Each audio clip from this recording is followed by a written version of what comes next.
Assalamualaikum warahmatullahi wabarakatuh. Alhamdulillah berjumpa lagi dengan saya Sanal Pahlawi. Pada kesempatan kali ini kita akan membacakan sebuah berita yang sangat menarik untuk kita analisis bersama. Kali ini datang dari Sekjen DPP PDI Perjuangan Hasto Kristianto. Saya kutip dari politik.rmol.id dengan judul Pengamat, ada kebingungan Hasto Kristianto saat melihat elektabilitas Anies Baswedan melejit. Republik Merdeka. Pernyataan Sekretaris Jenderal DPP PDI Perjuangan Hasto Kristianto yang mempertanyakan prestasi Gubernur DKI Jakarta Anies Baswedan dinilai langkah yang blunder.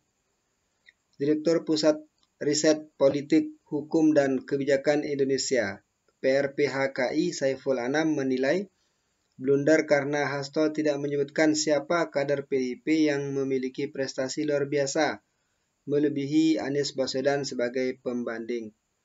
Pernyataan Hasto membuat bingung karena Trimedia pernah mengatakan bahwa prestasi Ganjar yang dari internal tidak ada. Sehingga siapa yang jadi pembanding dari internal PDIP yang memiliki prestasi, ujar Saiful kepada kantor berita politik RMOL Senin tanggal 25. Seharusnya Hasto tunjuk kader PDIP berprestasi, bukan justru memberi penilaian pada orang lain yang bukan kadernya.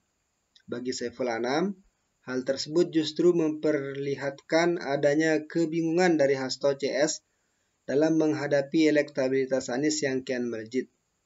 Saya melihat ada kebingungan Hasto melihat elektabilitas Anies yang semakin melejit, sehingga mencoba untuk mencari-cari apa yang menjadi kelemahan katanya. Dalam membuat penilaian, hal yang paling utama dilakukan adalah memberi pembanding. Dengan begitu, maka penilaian yang dilakukan tidak menjadi bias dan subjektif. Saya kira sudah saatnya apabila mencoba menilai seseorang, juga ditunjukkan pembandingnya agar tidak bias tentang kriteria yang dapat dijadikan rujukan atau pedoman, pungkas Saiful. Hadirin dimanapun saja berada, yang ingin saya sampaikan pada kesempatan kali terkait berita ini adalah sungguhnya apa yang disampaikan Hasto Kristianto itu adalah bukan merupakan sesuatu yang luar biasa ya. Kenapa? Karena kita tahu bersama bahwa Hasto Kristianto merupakan lawan politik, merupakan kompetitor politik dari Anies Baswedan, di mana beliau merupakan Sekjen DPP PDI Perjuangan. Justru yang menjadi suatu keanehan adalah seandainya Pak Hasto ini menyanjung prestasi Anies Baswedan. Ya, kenapa? Karena sebagai lawan politik, sekali lagi itu adalah hal yang wajar karena mencari kesalahan atau mencari kekurangan lawan politik adalah hal yang normal. Untuk apa? Ya tujuannya agar prestasi atau agar reputasi, agar elektabilitas lawan politik itu tidak mengalahkan elektabilitas partai kita atau elektabilitas kita sendiri. Itu makanya saya sampaikan bahwa ini adalah sesuatu yang wajar.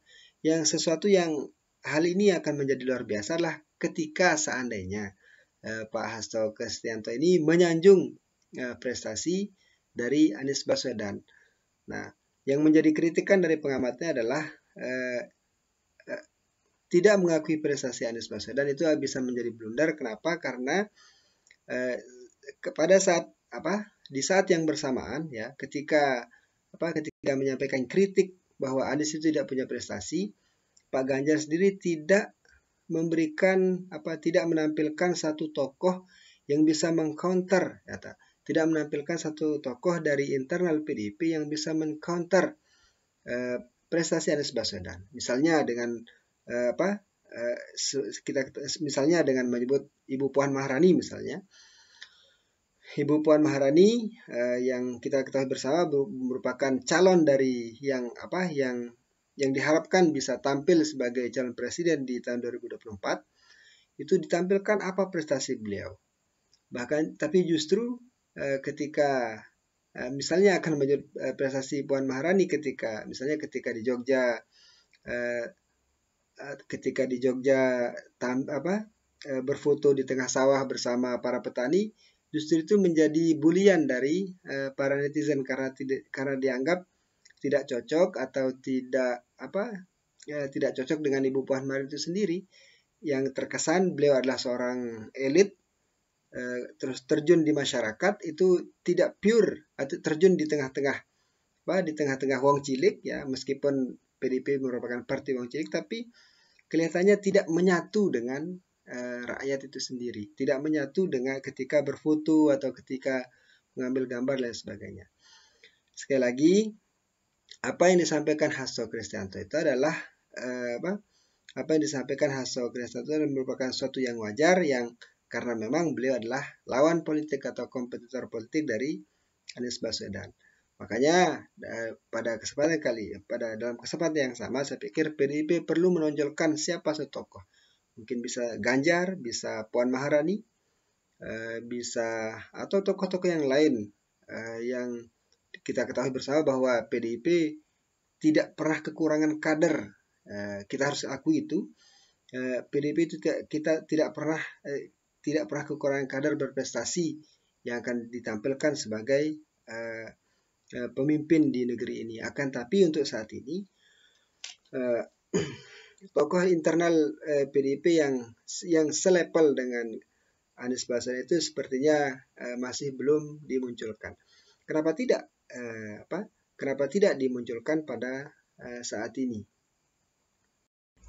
Akan tapi yang menjadi fakta pada saat ini, yang disuguhkan kepada publik pada saat ini adalah terjadi polemik di internal PDIP itu sendiri terkait dengan siapa yang akan dijadikan sebagai calon presiden di tahun 2024. Polemik yang mana maksudnya? Ada dua tokoh, yaitu ada Ibu Puan Maharani dan yang merupakan anak dari Ibu Megawati. Ibu Puan ini didukung oleh internal PDIP, seluruh pengurus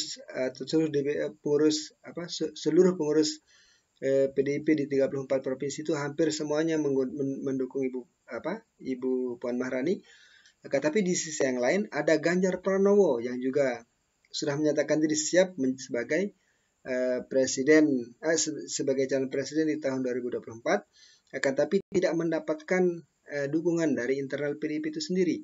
Justru Ganjar dia mendapat dukungan dari internal pemerintah, di mana beliau selalu diekspos oleh Pak Jokowi bahwa mencari pemimpin itu adalah pemimpin yang rambutnya putih, yang keningnya mengkerut, yang tidak lain hal tersebut adalah boleh dibilang satu-satunya yang paling dekat dengan kriteria yang disampaikan Pak Jokowi itu adalah ya Ganjar Pranowo. Makanya akhir-akhir ini internal PDIP sedang diterpa polemik terkait siapa yang akan maju di tahun 2024, sehingga itu dimanfaatkan betul oleh Anies Baswedan dengan kondisi ini, di mana Anies Baswedan sudah dideklarasikan sebagai calon presiden. Dia sudah melakukan safari politik ke beberapa wilayah dan mendapat sambutan yang sangat luar biasa.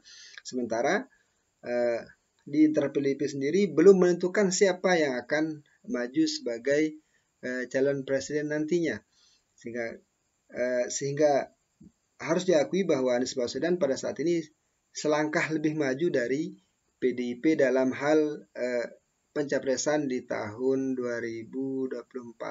Kita berharap dalam waktu dekat PDIP akan segera menentukan sikap, ya, segera menentukan sikap siapa tokoh yang akan diusung, dengan siapa PDIP akan berkoalisi, sehingga kalau sudah muncul nanti tokoh yang diinginkan oleh PDIP, maka akan terjadi kompetisi yang sehat antara Anies Baswedan dengan tokoh yang akan diusung oleh internal PDIP, sehingga keduanya nanti bisa memberikan ide, gagasan kira-kira mana yang cocok untuk pembangunan Indonesia setelah kepemimpinan era Presiden Joko Widodo.